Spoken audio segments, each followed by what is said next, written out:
Effectivement, cet amendement est très important et je m'inscris complètement dans ce qui vient d'être dit.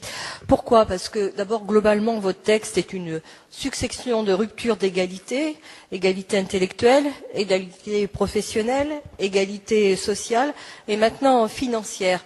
Et sur la partie financière, puisque nous y sommes, effectivement, ça ne peut que sentir cette embrouille parce que vous cherchez tout simplement à vous rapprocher du modèle britannique qui a réussi non seulement à banaliser le travail du dimanche, mais aussi à banaliser la rémunération.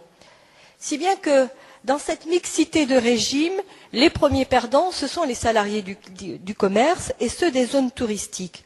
Pourquoi? Parce qu'il y a inégalité dans le volontariat, inégalité dans la compensation, inégalité dans la rémunération et inégalité dans le statut.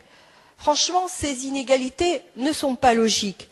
Car si on accorde un supplément de salaire pour le travail du dimanche, c'est bien qu'on lui reconnaît des contraintes et des frais qu'il génère. On a parlé tout à l'heure, parce qu'il y a énormément de femmes qui travaillent le dimanche, des frais de recours à la garde d'enfants. Je me souviens même, monsieur Xavier Bertrand, quand il était très accro sur cette loi, disait, vous inquiétez pas, les crèches vont ouvrir 7 jours sur 7. Bien sûr que non, enfin.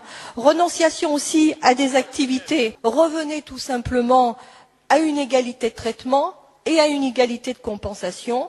Revenez à une application égalitaire du droit de travail.